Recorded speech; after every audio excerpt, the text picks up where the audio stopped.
proceed further.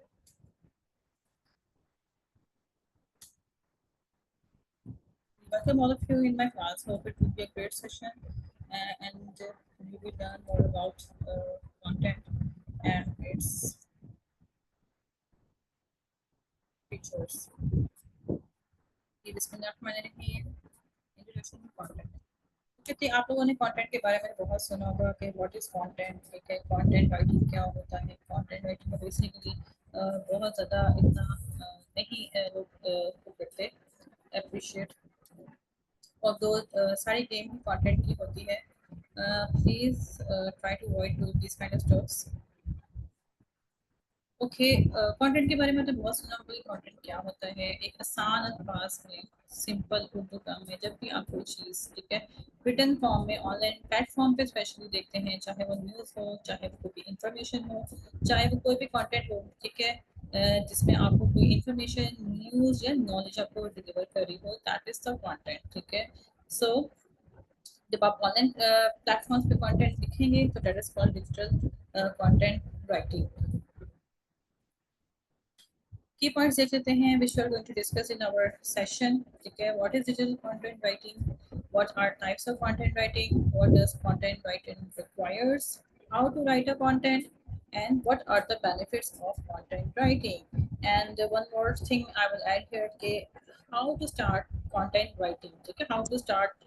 content writing for different platforms, how to build up your portfolio. This is a one more addition I'm going to discuss in our class. Please, those who are joining later, please mute your mic. What is digital content, ठीक है, digital content क्या होता है, हम इसको step by step देख लेते हैं, फिर हम इसको आपको डिटेल में एक्सप्लेन करती हूँ कि व्हाट इज कंटेंट, ठीक है। It is an art of creating engaging and informative content for online platforms, ठीक है। क्या होता है कि आपने कोई ऐसा कंटेंट लिखना होता है, that could be either article, that could be either written for any website, ठीक है, किसी भी वेबसाइट के लिए, किसी भी आर्टिकल के लिए, किसी भी सोशल मीडिया पोस्ट के लिए, ठीक है, किसी भी किस्म के अदर ऑनलाइन प्लेटफॉर्म्स के लिए आप जो भी कंटेंट कर रहे होते हैं, आइदर आप अपने क्लाइंट के लिए लिख रहे हो, ठीक है, वो किसी भी जो भी ठीक है, आपने कंटेंट लिखा, ठीक है, उससे आपकी एक जो ट्रैफिक होती है वो आपकी वेबसाइट पे आना शुरू हो जाती है, या आपकी जो कंटेंट है वो आपकी एक इंफॉर्मेशन डिलीवर करने का एक वे हो, तो उसको हम कहते हैं कंटेंट। और जो हम ये करते हैं कंटेंट राइटिंग डिफरेंट प्लेटफॉर्म्स के लिए, तो ये बेसिकली आपके एक हैवी ट्रैफिक के लिए से मुराद ये कि आपकी ऑडियंस जो है वो आपकी वेबसाइट पे लेके आ रहा होता है, ठीक है। आप डिफरेंट वेबसाइट्स देखते होंगे, किसी बिजनेस की वेबसाइट होगी, कोई क्लोथिंग से रिलेटेड होगा, कोई हेल्थ एंड ब्यूटी से की नीड से रिलेटेड होगा, कोई ट्रैवलिंग से होगा, कोई फूड की वेबसाइट से रिलेटेड होगा, ठीक है। उन्होंने पूरा का पूरा एक कंटेंट अपना दिया होता है कि हम कब से हैं, हम कब से काम कर रहे हैं, और हम कब से। Naima please mute your mic. तो जो कंटेंट आप लिख रहे होते हैं,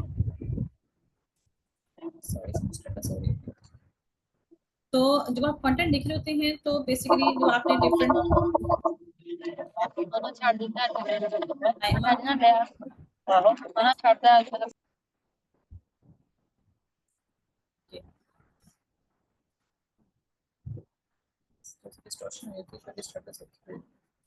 so we are going to proceed what I was saying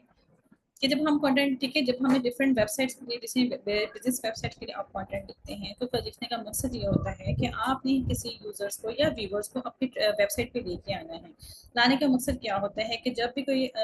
suppose करें कि कोई बिजनेस की वेबसाइट है, वो अपना क्लोथिंग से रिलेटेड कोई भी कंटेंट लिख रही है, तो कंटेंट लिखने के बाद जो है वो ऑब्वियसली बात है, वो अपने बारे में बता रहे हैं कि हम कब से हैं, कब से हमारा काम है, हम कौन कौन सी सिटीज़ में अवेलेबल है, वो सारी डिटेल उन्होंने वहाँ मेंशन की हुई है, ठीक है। जब भी कोई यूज़र आता है, कोई न्यू यूज़र आता है, और वो आके पहले वहाँ पे उनकी वेबसाइट को देखता है, ठीक है, फिर वो उसके बाद उस आर्टिकल को पढ़ता है, आर्टिकल से उसको वो इन्फॉर्मेशन मिलती है या उनको एंटरटेनिंग लगता है, तो वो क्या करते हैं, उनकी वेबसाइट से जाके फिर परचेजिंग भी करते हैं। आइदर कि उनको उसके बारे में पता लगे कि किस किस्म का स्टफ यूज़ कर रहे हैं, आइदर कि वो परफ्यूम से रिलेटेड है, वो परफ्यूम के बारे में डिटेल मैंने वहाँ लिखी होगी कि हम कौन कौन से एसेंस यूज़ करते हैं, किस किस टाइप की जो है वो एसेंस हमने कहाँ से लिए, either those are organic, either they are purchase from या taken from any inorganic substances, ठीक है। अब वो चीज़ें जब वहाँ पे उन्होंने मेंशन की होती हैं तो उस टाइप का यूज़र या ऑडियंस या बायर जो उस वेबसाइट पे आएगा तो वो उसको उसी तरह की चीज़ें वहाँ पे वो ढूंढेगा और वहाँ पर उसके इंटरेस्ट की वो होंगी तो ऑब्वियसली बात है वो वहाँ से परचेज भी करेगा। परचेजिंग का फ़ायदा ऑब्वियसली बात है वेबसाइट को ही होता है, जो लोग काम कर रहे होते हैं उनको होता है, लेकिन जो लोग काम करवाते हैं तो वो डिजिटल कंटेंट राइटर्स को हायर करते हैं, वो इनके लिए कंटेंट लिखते हैं, इनके लिए कंटेंट को मार्केट करते हैं, ठीक है। Although content writing is not simply a terminology के सिंपल डिजिटल कंटेंट राइटर ने एक कंटेंट लिखा एंड दैट्स इट, ठीक है। कंटेंट राइटर अगर खुद अपने लिए कंटेंट लिख रहा है या अपने आप को प्रमोट कर रहा है तो उसको कंटेंट राइटिंग प्लस मार्केटिंग दोनों आनी चाहिए, ठीक है। ये एक फैक्ट है जो बहुत से लोग नहीं बताते हैं। तो आपको अपने कंटेंट को मार्केट करने के लिए किसी डिजिटल मार्केटर को हायर करने की जरूरत नहीं है, आपको ये दोनों चीज़ें साइड बाय साइड सीखनी होती हैं कि मैंने अपने कंटेंट को प्रमोट भी कैसे करना है, ठीक है, मैंने मार्केट कैसे करना है, कौन कौन से ऐसे प्लेटफॉर्म्स हैं जहाँ पे जाके मैं अपने कंटेंट को प्रमोट कर सकता हूँ या कर सकती हूँ। So these are the things you must know before starting your content writing. Second है इसमें it's about crafting words that capture the attention of your targeted audience to build your brands identity and drive results. ये आप जो अपने words को इस तरह से लिखना होता है अपने कंटेंट के अंदर जो आपके पढ़ने वाले को आपकी तरफ मुतवज्जा करे और रिजल्ट क्या आएगा उसका कि एक टारगेटेड ऑडियंस बिल्ड करे, वो ऑडियंस बिल्ड करे जो सिर्फ आपके आर्टिकल को पढ़ने में इंटरेस्टेड होती है, सिर्फ उन्हीं को आपका आर्टिकल शो हो, ताकि उसका फायदा ये होता है कि जब वही ऑडियंस आपकी परचेजिंग भी करती है जो जो परचेज करने में इंटरेस्टेड होती है, सिर्फ जो नॉन आपके टारगेटेड ऑडियंस है उनको आपका आर्टिकल ना शो हो, ठीक है, और आपकी ब्रांड्स की आइडेंटिटी बिल्डअप हो जाए, ठीक है, और उससे जो है वो रिजल्ट ड्राइव होना स्टार्ट हो जाए। तो ये बेसिकली कंटेंट राइटिंग प्लस जो उसका रीजनिंग होती है करने का ये होता है।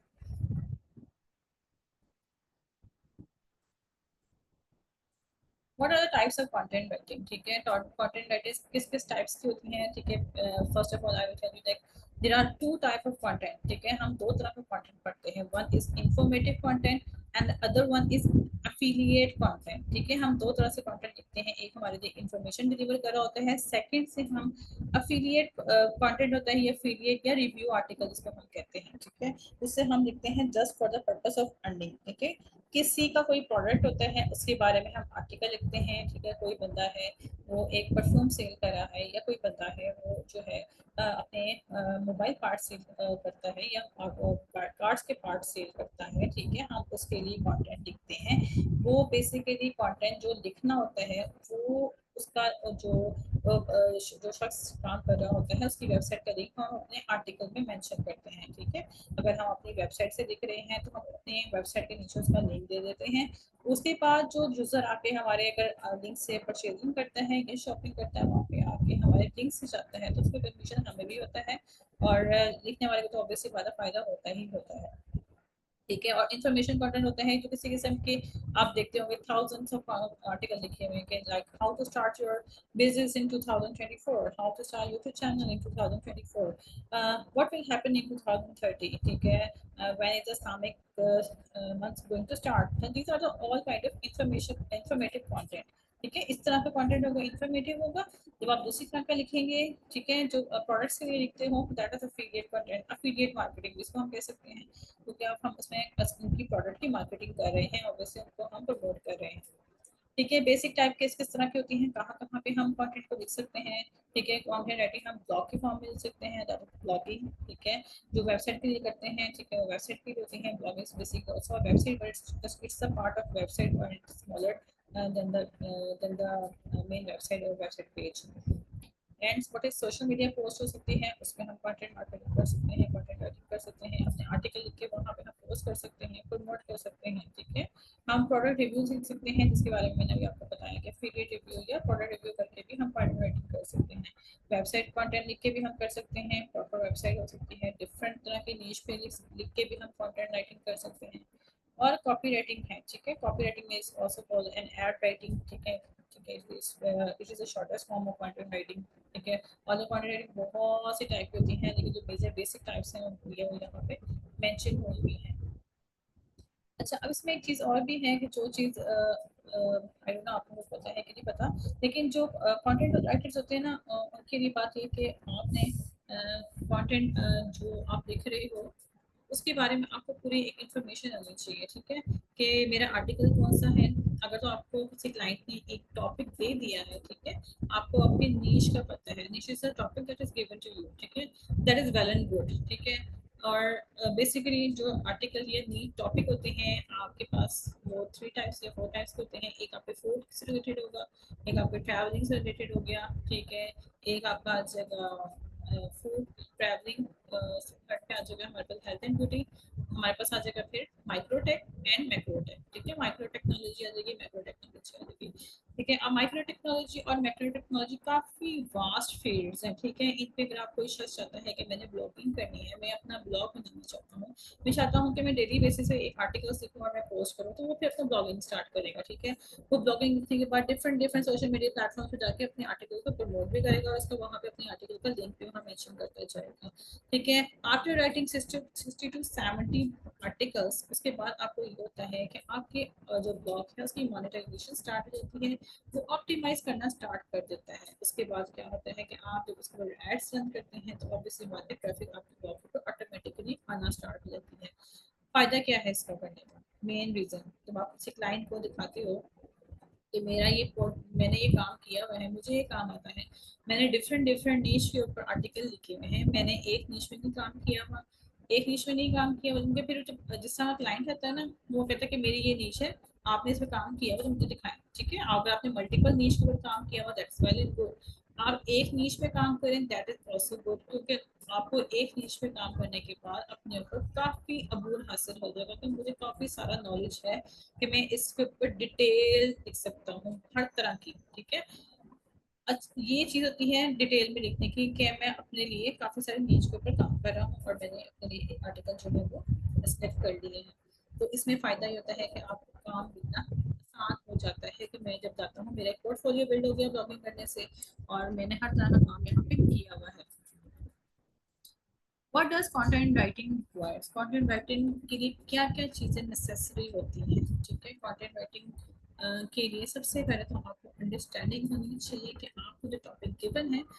वो टॉपिक क्या चीज़ है, ठीक है, वो किस टाइप का टॉपिक है, कि आपको अंडरस्टैंड नीश को पता होना चाहिए कि मेरी नीश क्या है, और ये मैं नीश में जिस पे काम कर रहा हूँ इसकी ऑडियंस कैसे होगी। आइदर ये कोई ओल्ड एजेस के लिए है, either it is for young generation, either it is for kids, और either it's for baby childrens के बेबीज के लिए लिखा हुआ है। ये हमारी नीश है, हमें इसमें कैटेगरीज का पता होना चाहिए आर्टिकल लिखने से पहले, ठीक है। अगर फर्ज करें मुझे एक आर्टिकल दिया गया है, व्हील चेयर पे जाके आर्टिकल लिखते हैं, ठीक है, व्हील चेयर किस किस टाइप्स की होती हैं और किन किन लोगों के लिए अवेलेबल होगी, तो ऑब्वियस सी बात है जो हम मेरी जो अपनी अंडरस्टैंडिंग है उससे ये कि जो ज़्यादा लोग चल नहीं सकते हैं, जिनके प्रॉब्लम्स हैं, ठीक है, मूव करने में, उनकी घुटनों में दर्द है या जिनको फ्रैक्चर्स हो गया है या जिनके बैकबोन का इश्यूज है, तो इस तरह के लोग जो हैं वो प्रेफर करेंगे कि वो फीचर को यूज़ करें, ठीक है। अब वो ज़्यादातर मेजोरिटी जो है वो उनकी अबव 60 है, ठीक है, और जो एक्सीडेंटल होंगे, ठीक है, वो भी अराउंड अराउंड कोई 70-30 के रेशियो में होंगे। तो मैंने अपना आर्टिकल इस तरह से लिखना है कि मेरी एक दो तरह की ऑडियंस बन गई, एक तो एक्सीडेंटल वाली बन गई जिनके कोई साथ कोई एक्सीडेंट हुआ या जिनकी इंजरीज थी या जिनको कोई प्रॉब्लम्स आए अपने मतलब उसमें मूव करने में, तो उन्होंने यूज़ की, ठीक है। दूसरी तरह की आ जाती है हमारे पास जो ऑब्वियस बात है ओल्ड एजेस में है, जिनके नीज का इशू हो गया, आर्थराइटिस, उनको डिफरेंट प्रॉब्लम्स होंगी, तो वो एक तरह की वो हमारे पास ऑडियंस आ गई। तो मैंने दो ऑडियंस अपनी अंडरस्टैंड कर ली, अब मैंने इन्हीं ऑडियंस को अपनी नज़र में रखते हुए आर्टिकल को लिखना है, ठीक है। ये दोनों पॉइंट किसी चीज़ को कह रहे हैं कि अब आपने जब आर्टिकल लिखना है तो आपको अपनी ऑडियंस और अपनी नीश दोनों को पता होना चाहिए। आर्टिकल में लिखना क्या क्या है, ठीक है, मुझे नहीं पता कि मैं आर्टिकल के ऊपर क्या लिख सकती हूँ, ये नीश दी गई है, ये टॉपिक दिया गया है जिसका मुझे नहीं आइडिया, क्योंकि हम एज अ ह्यूमन बीइंग हमें हर चीज़ का नॉलेज नहीं हो सकता, ठीक है। और अल्लाह ताला ने हमें ये कैपेसिटी दी है कि हम हर चीज़ को रिसर्च करें, एक्सप्लोर करें, ठीक है। हम लोग जब मॉडर्न एरियाज में जाते हैं, ट्रिप करते हैं, ट्रैवलिंग करते हैं, तो क्या होता है उससे हमारा नॉलेज एक्सप्लोर होता है, हमारे जो विजन है वो इम्प्रूव होता है, बढ़ता है। तो दैट इज़ द रीज़न कि हम हमेशा रिसर्च के बाद ही अपने आर्टिकल को लिखते हैं। रिसर्च का एक प्रोसेस पूरा होता है जो हम अपनी क्लास में डिटेल में सिखाते हैं, किस तरह से अपनी रिसर्च करनी होती है, किस तरह से आपने अपने पॉइंट्स को इकट्ठा करना होता है और अपने आर्टिकल को लिखना होता है ताकि वो प्लैगियरिज्म फ्री भी हो जाए और वो एआई डिटेक्शन में भी ना आ सके। ठीक है, प्लैगियरिज्म फ्री नहीं होगा, एआई डिटेक्शन आएगा तो आपको जो क्लाइंट जिसने आपको आर्टिकल दिया होगा तो वो आपको रिजेक्ट कर देगा कि you are not capable for doing an article writing. Fourth पे है हमारे पास राइटिंग स्ट्रक्चर के स्ट्रक्चर कैसा होना चाहिए हमारे आर्टिकल का एंड हमारे स्ट्रक्चर में कौन कौन से पॉइंट्स इंक्लूड होते हैं। ठीक है, हमें उसको बेसिक नॉलेज होना चाहिए, हमारे क्लैरिटी होनी चाहिए, ग्रामर और टोन ऑफ वॉइस हमारी through out the article same होनी चाहिए, लैग नहीं आना चाहिए कि बिल्कुल जो है वो आपकी लैप्स कर रहा हो आर्टिकल ऊपर से नीचे आके, ऊपर कुछ लिख दिया हो नीचे आपने कोई स्टोरी मेंशन कर दी हो, कंक्लूजन में आप कुछ लिख रहे हो जबकि आपने कंक्लूजन में अपना प्रॉज एंड कॉन के साथ अपने आर्टिकल को ठीक है अपने विजन या अपनी जो रिव्यूज के साथ आर्टिकल को कंपाइल करना होता है। तो ये चीज़ कुछ जहन में अपने रखते होते हैं। ठीक है, आर्टिकल राइटिंग के लिए आपको एसईओ फंडामेंटल्स का बेसिक नॉलेज होना चाहिए। ठीक है, एसईओ फंडामेंटल बेसिकली एक सेपरेट फील्ड है, लेकिन जब हम आर्टिकल राइट करते हैं तो हमें उसके कुछ बेसिक फंडामेंटल्स अपने जहन में रखने होते हैं, दैट इज एसईओ राइटिंग्स। उसको हमने ध्यान में रखना होता है, हम प्रॉपर अपनी क्लास में सिखाते हैं। कंटेंट फॉर्मेटिंग क्या किस तरह से करनी है और एडिटिंग लास्ट में हमने करनी होती है।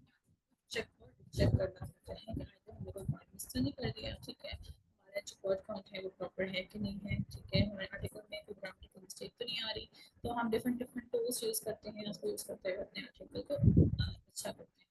आज से 10 साल पहले आर्टिकल राइटिंग का जो प्रोसेस था वो डिफरेंट था। अब क्योंकि एआई का फीचर डिफरेंट डिफरेंट आ रहे हैं तो उससे एक फिजिबिलिटी भी बढ़ रही है और आपके लिए एक फेवरिज्म भी बढ़ता जा रहा है कि आप अपने आर्टिकल को बेहतर से बेहतर कर सके और एक अच्छा इम्प्रूव करके एक अच्छे राइटर बन सके। क्योंकि अच्छे राइटिंग के लिए क्रिएटिव होना बहुत नेसेसरी है और अपनी क्रिएटिविटी को किस तरह से इन्हांस करेंगे, किस तरह से आप न्यू टूल्स को यूटिलाइज करते हुए अपने आर्टिकल को इन्हांस कर सकते हैं।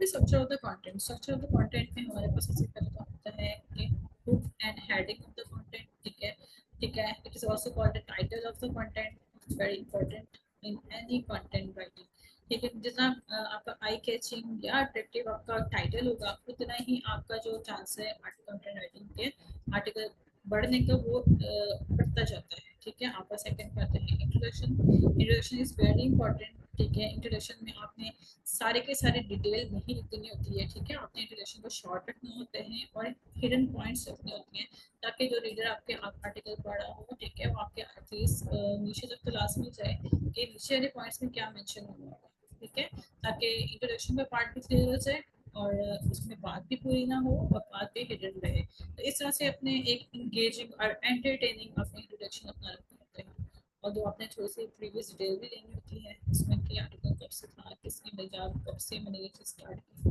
So this and that. ठीक है, यूज़ ऑफ कीवर्ड्स, किस तरह से अपने आर्टिकल में कीवर्ड्स को यूटिलाइज करते हैं, पैन कीवर्ड्स होते हैं हमारे पास, एलएसआई कीवर्ड्स होते हैं, इसको हम किस तरह से अपने आर्टिकल में यूटिलाइज करेंगे। फिर हमारे पास प्रॉपर हेडिंग होती है, हेडिंग 1, हेडिंग 2, हेडिंग 3, इसको हम यूटिलाइज करते हुए और साथ में सब हेडिंग को यूटिलाइज करते हुए हम अपनी हेडिंग को लिखते हैं। देन हमारे पास एक्सप्लेनेशन रहती है और लास्ट में हमारे पास होता है कंक्लूजन ऑफ द कंटेंट, जिसके बारे में मैंने अभी आपको बताया है कि कंक्लूजन हमने किस तरह से करना है अपने आर्टिकल का और कंक्लूजन करने के लिए कौन कौन से पॉइंट नेसेसरी होते हैं और प्रोस एंड कॉन्स और रिव्यू के साथ आर्टिकल को कंपाइल करना और अपने कस्टमर को ये फेवर देना कि वो हमें कोई सजेशन दे ताकि हम आर्टिकल को बेहतर से improve तो आप कंटेंट राइटिंग के लिए आप स्टोरी राइटिंग से भी स्टार्ट कर सकते हैं, आप स्टोरी पोस्ट कर सकते हैं, अपनी डेली लाइफ की सक्सेस स्टोरीज पर शेयर कर सकते हैं या अपने स्ट्रगल्स को शेयर करके कर सकते हैं। और इट्स वेरी ग्रेट इनिशिएटिव कि आप स्टोरी को स्टार्ट शौक से इस तरह की चीज़ों को पढ़ते हैं क्योंकि ह्यूमन को ह्यूमन से काफ़ी ज़्यादा जो है वो अट्रैक्शन होती है। तो वो हमेशा उसी तरह के इमोशंस को और उसी तरह के स्ट्रगल्स को देखना ही सुनना पसंद करते हैं जो किसी की लाइफ में चल रहे हैं क्योंकि वो कहीं ना कहीं उनकी अपनी लाइफ से भी रिलेट कर रहे होते हैं। अब बेनिफिट्स क्या है कंटेंट राइटिंग करने के। ठीक है, कंटेंट राइटिंग क्या करता है आपके लिए, क्या क्या फ़ायदे हैं कंटेंट राइटिंग करने के। कंटेंट राइटिंग तो सबसे पहले आपके लिए क्या करते हैं, आपके ट्रैफिक को इन्हांस करते हैं, ट्रैफिक को इंक्रीज करते हैं। ठीक है, आपकी ब्रांड की रेपुटेशन है उसको बढ़ाता है, ठीक है, आपके कस्टमर के जो एक्सपीरियंसेस हैं, ठीक है, उससे आपको जो है वो काफ़ी नॉलेज होता है, आपके कन्वर्जन और सेल्स को बढ़ाता है, ठीक है, और आपकी अर्निंग को बढ़ाता है, और लास्ट में आपके जो एसईओ रैंकिंग है उसको इम्प्रूव करता है।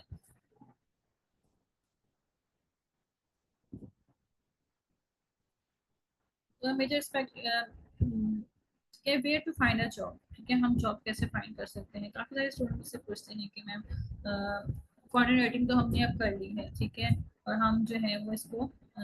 कहाँ कहाँ से स्टार्ट करें, कैसे स्टार्ट करें, कौन कौन से ऐसे पॉइंट है जहाँ से हम स्टार्ट ले सकते हैं, ठीक है। कंटेंट राइटिंग करने के लिए सबसे पहले तो आपको अपना आर्टिकल लिखना स्टार्ट करने हैं, ठीक है, आर्टिकल की प्रैक्टिस करने के बाद, ठीक है, आप एक हमारे पास साइट है मीडियम की साइट, और भी हमारे पास काफ़ी सारे प्रोग्राम है, वहाँ भी हम अपनी जो आर्टिकल है वो पोस्ट कर सकते हैं, वहाँ से स्टार्ट ले सकते हैं, हम अपनी स्टोरी डिफरेंट प्लेटफॉर्म से पोस्ट करके स्टार्ट ले सकते हैं, अपना पोर्टफोलियो वहाँ से बिल्डअप कर सकते हैं,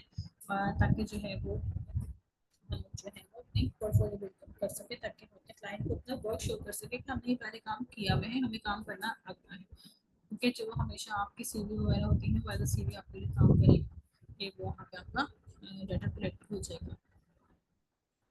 अच्छा जी, हमारे पास जॉब फाइंड करने के लिए काफ़ी सारे प्लेटफॉर्म्स हैं, ऑनलाइन प्लेटफॉर्म। सबसे पहले तो सबसे बिगेस्ट वन है हमारे पास अपवर्क आ जाता है,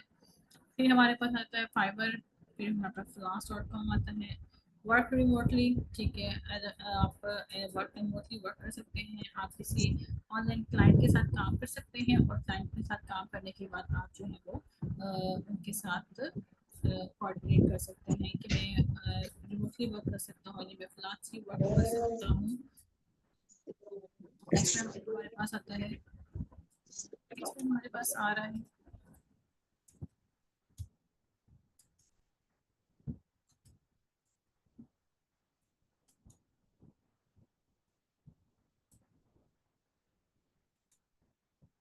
ठीक है, नेक्स्ट में हमारे पास है प्रो ब्लॉगर जॉब बोर्ड, ठीक है, और लास्ट में हमारे पास है फेसबुक जॉब बोर्ड, ठीक है। काफ़ी सारी बिगेस्ट वेबसाइट्स है जहाँ पे आप अपना क्लाइंट बिल्ड कर सकते हैं, अपने क्लाइंट विन कर सकते हैं, और अपने एग्जाम कर सकते हैं, ठीक है। तो दिस इज द टॉपिक कि आपने जॉब किस तरह से फाइंड करनी है,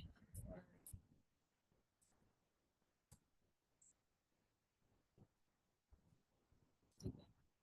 तो दिस आर साइट्स हम यहाँ पे जाके अपना प्रोफाइल बिल्डअप करने के बाद अपने आप को ऑप्टिमाइज करेंगे, क्लाइंट को शो करेंगे, सर्टन आपको कुछ ऐसा होता है कि आपको जो है वो स्टार्टिंग में बहुत ही लो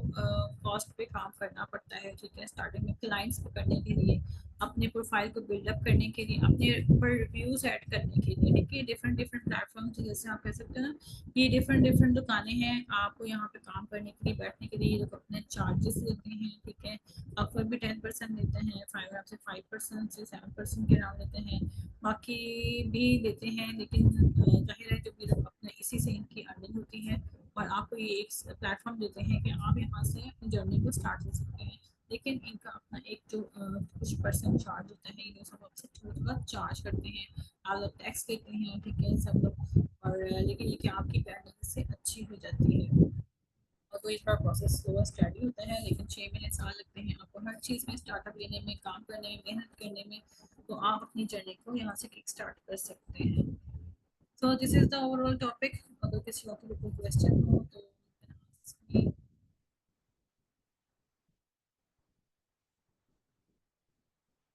सेशन के end में सारे स्टूडेंट कर भी जाते हैं ना।